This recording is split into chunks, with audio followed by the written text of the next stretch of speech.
Hi, I'm Keith from Amina Technologies, and today we're going to be installing the ALF100 Sub.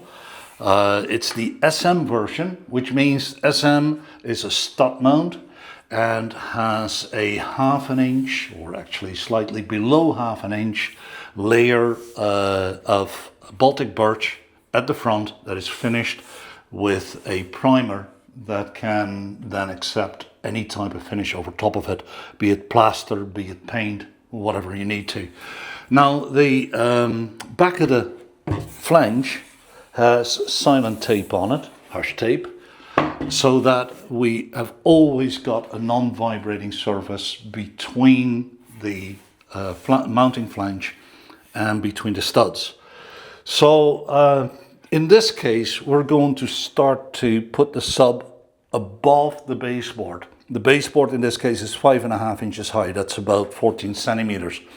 So we have 4 centimeters, or just a little over an inch and a bit, of space between the bottom and the port. And we want to have the port just above the baseboard. We can also have it within the baseboard. In this case, we decided to make it a little easier and have it above the baseboard. And we're going to place the sub into this cavity like that, so that the baseboard meets up with the sub port. It comes with all the screws and the mounting hardware you need. It comes with 2 noggins, so that when Uncle Bobby comes in and presses up against the drywall board, it's not going to go and bend in, and it's not going to crack. So the first thing we need to do is make sure that we've got a good connection. Again, in this case, we've ran 14 gauge wire. I like to run 12 gauge to subs if it's long runs, but this run was quite short, so 14 gauge wire will do. We strip it back about 10 millimeters, or in other words, that's about 3/8 of an inch, just close to 1/2 inch. And we're going to go and connect that to our terminals at the top, black to blue and red to red. And we have our connection made. Make sure that it's good and solid. We might put a mounting strip at the very top, so that when we put this back in, we have a surface for the drywall to mount on. And that, of course, we should put in right now.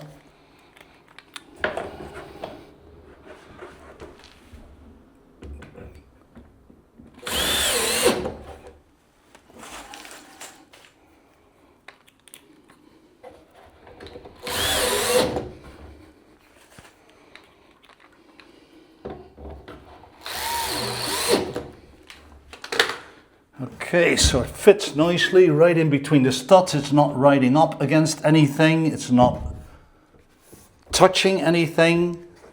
And it's right in the middle of the studs, which is perfect.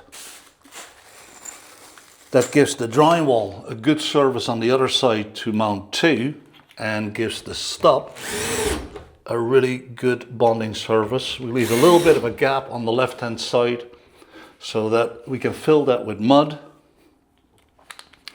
And I usually like to start off in the middle and work my way out to put all the screws in. It's quite a lot of screws, and I've often get asked why that many. And it's pretty simple. We want to keep vibration to a minimum, the possibility of additional noises, external noises, down to a minimum.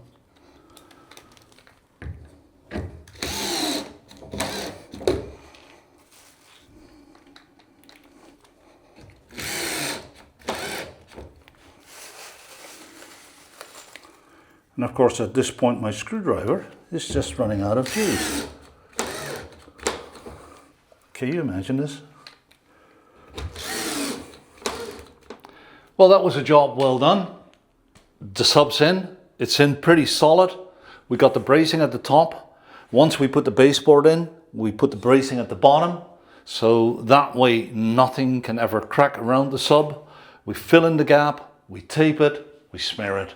Bob's your uncle. You're done. This is Keith. Goodbye.